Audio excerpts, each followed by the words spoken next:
But middle order নিয়ে আমি অবশ্যই কনসার্ন। তারা যদি আরেকটু ডিপ করতো, খেলাটা ডিপ করার অপশন ছিল। বাংলায় ক্যারিবিয়ানদের এ কেমন জাল? টাইগার ব্যাটাররা চরম ব্যর্থ, বিশেষ করে মিডল অর্ডার ব্যাটাররা ক্যারিবিয়ানদের জালে আটকা পড়েছে, যে কারণে বাংলাদেশ চট্টগ্রামে ম্যাচটাও হেরেছে।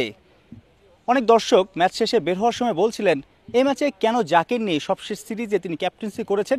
হ্যাঁ, সাম্প্রতিক সময় তার ব্যাটিংটা সেরকম হচ্ছে না, কিন্তু গত এক বছর ধরে তার অনেক ভালো ইনিংস আছে। ফিনিশিং রোলে তিনি ধুমধুমার ব্যাটিং করতে পারেন। কেন জাকের এই ম্যাচে নেই? থাকলে ম্যাচটা ফিনিশ করতে পারতো। তাহলে টিম ম্যানেজমেন্ট জাকিরকে যেহেতু খেলায়নি, ওই জায়গায় নিশ্চয়ই আরও ভালো ব্যাটার আছে, বিশ্বাস রাখার মতো ব্যাটার আছে, তারাও ফেল করেছে। তাহিদ হৃদয় টুকটাক রান করেছেন, কিন্তু স্ট্রাইক রেট খুবই দুর্বল। ম্যাচে যে ইন্টেন্ট থাকার কথা সেইটা ব্যর্থ দেখা গেছে তাকে।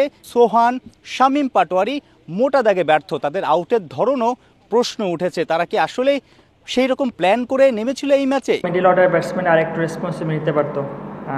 যারা গিয়ে আর্লি আউট হয়ে গেছে, শেষের দিকে ডিউ করাতে বল অনেক ইজিলি ব্যাটে আসতেছিল। তো আমার কাছে মনে হয় আমাদের যদি ব্যাটসম্যান একজন সেট ব্যাটসম্যান থাকতো তাহলে গেম অনেক ইজি হয়ে যেত, কারণ লাস্ট 2 ওভারে 30 রান লাগতো। এটা ব্যাটসম্যান থাকলে অলওয়েজ গেম হাতের মধ্যে থাকে। চট্টলার গ্যালারিতে সাকিব রব উঠেছিল তানজিম সাকিবের একের পর এক 6 দেখার পর।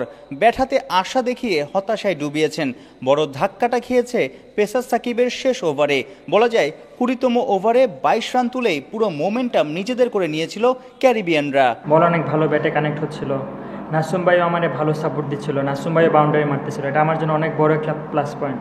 মনে হচ্ছিল না আমি একটা ব্যাটসম্যানকে নিয়ে ব্যাটিং করতেছি।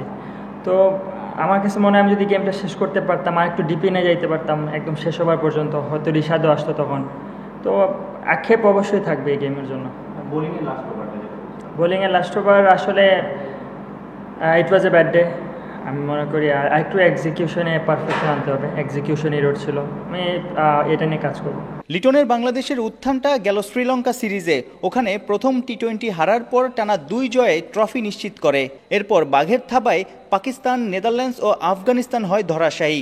মাঝে টানা ওয়ানডে ব্রেক থেকে ফিরে গিয়ার চেঞ্জ করতেই হিমশিম খেলো টাইগাররা। তবে কি ওই লঙ্কা সিরিজের মতোই পরের 2 ম্যাচে ঘুরে দাঁড়াবে বাংলা?